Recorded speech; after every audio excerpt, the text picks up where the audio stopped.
Hi, we are here at St. Patrick's, the Old Cathedral, and we are going to go now into the catacombs. And we are very grateful for Tom, who is going to give us an amazing tour. We're already excited. I've never been to a place like this, so I look really forward to it. Well, my pleasure. Yeah, it's very unique. We're in the undercroft of the Basilica of St. Patrick's Old Cathedral, and right outside of the entrance to what is most likely the largest catacombs in the country. Yeah. A very prominent place for the early Catholics of New York here. Tom, could you tell us a little bit before we start the tour? Can you tell us a little bit about your faith and how you came into this, and why do you really do this tour? Well, I was born and raised Roman Catholic out in Staten Island. Went to Catholic school for all the way up until 8th grade, and then just like a lot of Catholics, afterwards you go into life, you get a job, you work and all. You stay connected to your faith, but you don't make the same commitment that you did when you're in school, and going to mass less and less, and then later on in life, I started a business. I was looking for something unique, and happened to cross paths with Monsignor here, and got pulled back into the church by being given this incredible opportunity here. And when we first had the initial conversations, I recognized what kind of an opportunity I was being given here. I realized that it really wasn't an opportunity; it was a responsibility. Right. And I became a parishioner with the parish when I partnered with the church. And in addition to presenting the history of the Basilica to all of the visitors that we have from all over the world, there's also an evangelizing process involved as well. And we have people come back. Once in a while you have somebody come back that really struck a chord with, and they want to get involved in their parish again, or they want to get involved in this church here. And it's moments like that that you realize, how important this truly is. And you serve a higher purpose than just... Yeah, absolutely. That's great. So let's dive into it. Sure. Yes. All right.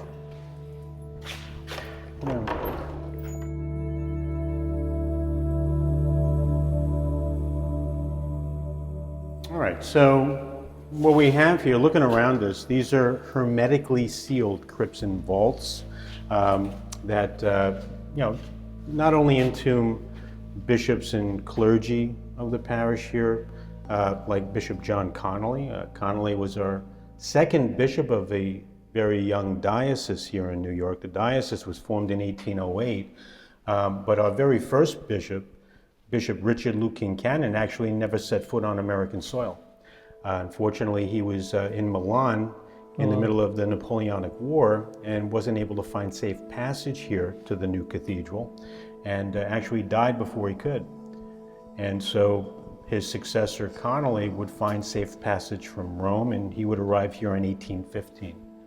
And the church itself, the cornerstone was laid in 1809 and completed by 1815. We're trying to zero in on the exact date that the catacombs were established, because we do have evidence that Bishop Connolly utilized the lower level of the church as a school for over 240 students from 1815 to 1817.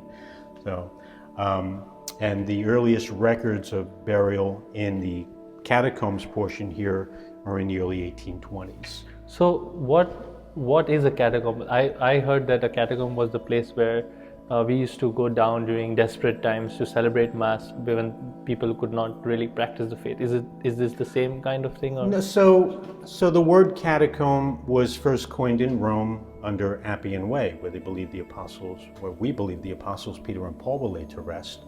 And what that translates to is literally an underground burial ground, an underground cemetery, so to speak. And the whole tradition came off of early Catholics during the Roman time, couldn't afford to be buried in the burial grounds beyond the walls of the Roman cities. Right. And so they looked to what other cultures were doing, and property owners decided to burrow tunnels underneath their own property to create these burial chambers. And that's how the tradition began. Oh, okay. Yeah. So is there any truth to people celebrating Mass in the catacombs? So there may be evidence that there were times of Catholic persecution where they may have used the catacombs, but that's not why the catacombs were established. Yeah. Now, in the United States, catacombs are very rare. Yes. We only, currently only aware of 3 or 4 catacombs across the United States. 2 here in New York, 1 up in Boston underneath an Episcopalian church. I know down in D.C. there's a monastery where the monks were very fond of the Roman catacombs and built a scale replica. Yes. But there's actually no burials there. But until another one pops up on the radar, I believe this is the largest that are in the country here. That's amazing.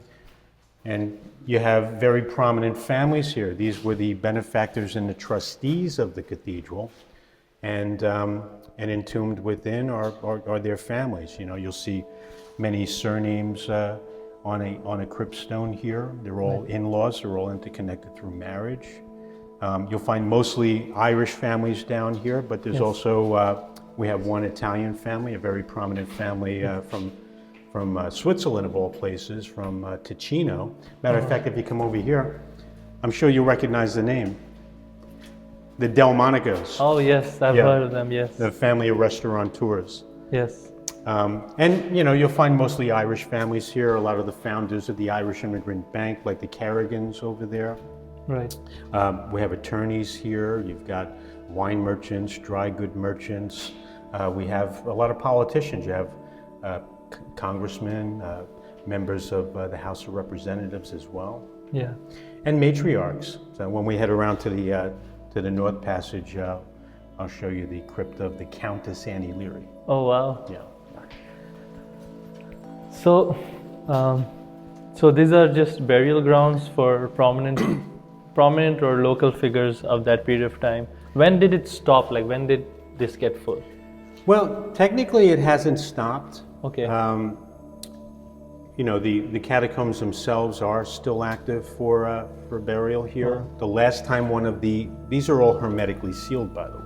Yes. The last time one of these hermetically sealed crypts were open for burial was actually 1971. Oh, okay. That's in the South Corridor in the McKeon Vault. And then the last full casket burial is in a sarcophagus. When we head around the corner here to the left, you're going to see Monsignor Marinacci.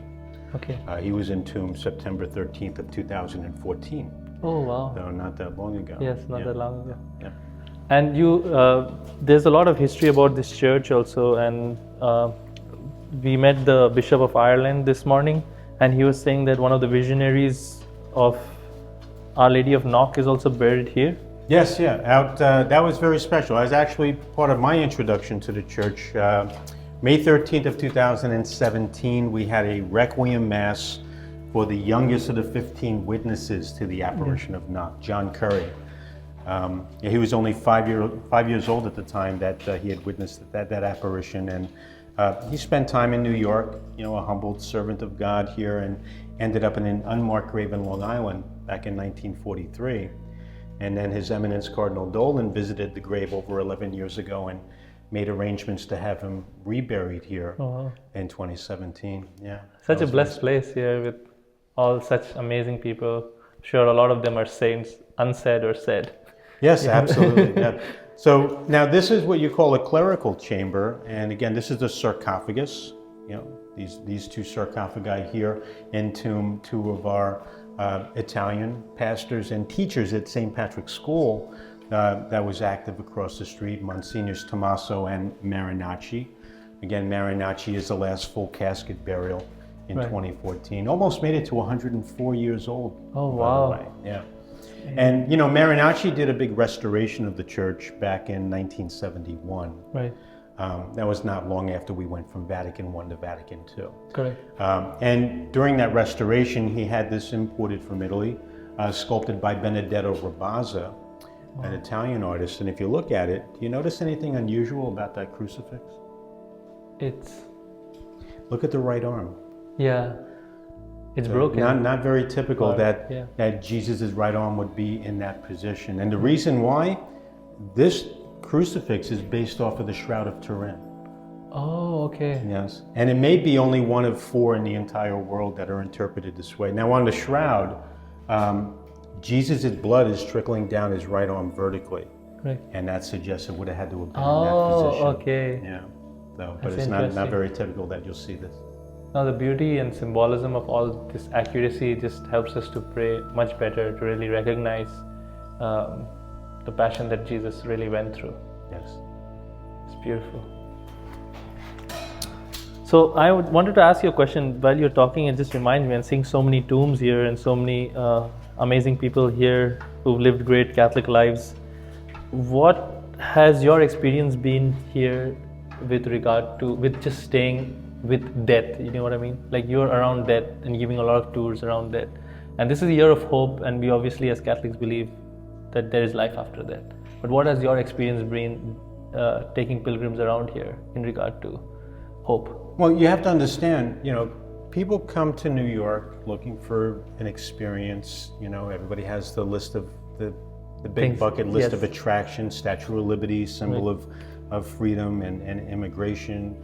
They'll go to the, what was once the Freedom Tower, now One World Trade, Empire State and all. But then when they come across the Catacombs by candlelight, it's off the beaten path. It's something they don't expect, and they don't know what they're going to step into. And when they come here, and you have to understand, we have people visiting from all over the world, all religions, creeds, cultures and all. And, we present the tour as a tale of immigration that's told through the lens of the early Catholics. And we do that deliberately so that everybody can find a connection point to it. So it's an invitation, to take a peek into Catholicism, to understand the struggles, what us early Catholics went through early on, having been persecuted under the British, not even being allowed to practice our faith, and then finally, establishing our very first church, St. Peter's, down on Barclay and Church Street, and then a big monument here, the very first Catholic cathedral for the diocese, and the stories that began here, really helped shape Catholicism all throughout New York and the country here. And so, even though we're around death, it's part of the circle of life. That's beautiful. That's beautiful. And this is? The Countess Annie Leary. She was of Irish descent, a very wealthy philanthropist, and Annie was actually the very first and only American woman to receive this papal title of Countess, given to her by Pope Leo, in recognition of all the charity that she did for the Italian community. Amazing. So, Yeah, I'm always surprised by how when people are so generous. It just surprises me how, I just don't know, for me personally, it just seems like if it's just hard, when to give away something that you really have. And for people to really go out right and do that and help so many other people, it must take an extraordinary amount of grace and also trust in God to do that. Yeah, and it takes faith. Yeah. It really takes faith. And because you have to believe in what you're doing. Yeah. And then, that you have confirmations of that belief in people's reactions and their response to it. And that's what really brings joy, is when you get that validation, when people give you feedback at the end, and when they want to delve deeper, when they want something more out of it in the end. That's amazing. Yeah. Why don't we head over here? We have something very special. Brigadier General Thomas T. Eckert was a confidant of Abraham Lincoln. When he was young, he helped develop the network of telegraph lines across the country, and then the Civil War started, and he was enlisted to keep those lines of communication open for the generals. He became a friend, a confidant of Abraham Lincoln. As a matter of fact, one afternoon, Lincoln drafted the Emancipation Proclamation on his desk, and he had a high level of business acumen. After the war, one of the last things he did before he retired was as the president of Western Union. Oh. And we have a beautiful family vault here that we can step inside. We can go in? Yeah, just watch you step there. Come on down. Thank you.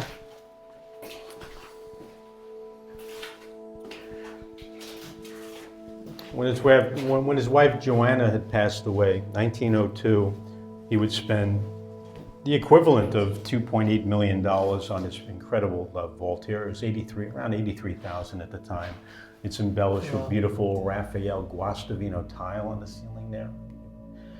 We have 2 original Thomas Edison and Company light fixtures in the vault here as well. Oh, wow. Yeah. There's room for 12. Only ended up with 4 resting peacefully, including, Yes. if I had to guess, it would be Thomas over here, his wife Joanna, and her parents Eliza and Christopher Rice. Yeah. But this is very unique. This is the largest of the family vaults down there. The only one that was truly designed to be visited by the living here. Oh, this is really good. And have we done a lot of work in restoring them, or? No, it's pretty much been in the condition it's always been. You know, there's no issues with water or moisture or anything down here. It's done a great job of preserving itself. The chapel was donated by the eldest of his 2 boys, Thomas Eckert Jr. Were there any evidence that there were any mass or celebrated here? Well, you know, it's funny you say that. So we have a new chapel upstairs. I don't know if you got a glimpse of the chapel of Alta Grazia. That chapel only opened several years ago, thanks to the restoration of 2013. Yes. And so for a time, we didn't have a chapel. And this was actually consecrated during the pandemic and utilized for private mass. Oh, wow, that's beautiful. Yeah. It's great. And this mirror, why is it this here? We put the mirror there for the guests. We don't allow them to step down into the vault. We put the velvet ropes up. Yeah, so we got a special VIP Oh, treatment. thank you. So they can see the tiles and the... Yeah, the mirror, that way they can easily see the tile and the and the Edison fixtures there. This is the one where I mentioned is the last time we had a burial inside of one of the old crypts. You'll see October 1971. So these smaller monuments you see are actually a list of additional burials inside of the crypt that they're beside. And here, married into the McKeon family, we could see Sadlier. Yes. So if you went to Catholic school as a child, as I did, that name would have been on the back of all of our books because they're the publishing family for the Catholic school books. And they're married into the Hecker family. Isaac Hecker, founder of the Paulists, his family here, Isaac Hecker, is now up at his shrine up at St. Paul's up near Columbus Circle. It's amazing. Yeah. And one more I want to show you here. What we have here is Dominic Lynch. Now Lynch, he was well, first of all, he came from a long line of bankers from Galway dating back to the 1600s, but he broke the mold and became a merchant. He arrived in New York in 1784. He was one of the original trustees of St. Peter's Parish, became a trustee here as well, was also one of the 300 guests invited to George Washington's inauguration. Now, he had 13 children. One of them, his son Dominic Lynch Jr., would follow in his footsteps, so to speak. He became a wine merchant as well, a big socialite. Dominic Jr. was very fond of music, Italian opera of all things. And so, you know, New York wasn't as cultured as it was, you know, in the early 19th century as it is today. And he decided to introduce Italian opera to the United States. He would usher the Garcia troupe here from Italy. They were the first Italian opera troupe to perform in America. And they got their start right here in New York, thanks to the Lynch family here. And in 1826, Dominic Lynch would put together a benefit concert for the orphans across the street. This is the Charities Orphans. And helping him with this oratorio, as it was called, was Lorenzo da Ponte. That was Mozart's librettist. He wrote the words to Don Giovanni, The Marriage of Figaro, Casi fan tutte and War. And believe it or not, he was a parishioner at this church. It's amazing. And you had Marie Malibran perform. She was the diva of her day. So you can imagine between the fine wine from the Lynches and the Gottsberger family out in the graveyard, they were wine merchants. You have the introduction of fine dining and cuisine from the Delmonico family, the introduction of Italian opera. So much culture came from this little church here in Little Italy. And that's amazing how all of the people here like helped build the faith, the people, the culture, And everything is just amazing to see that we have like I had no idea there were so many important people who were like the pioneers of almost every aspect of our lives that we live here in New York now. Yes, absolutely.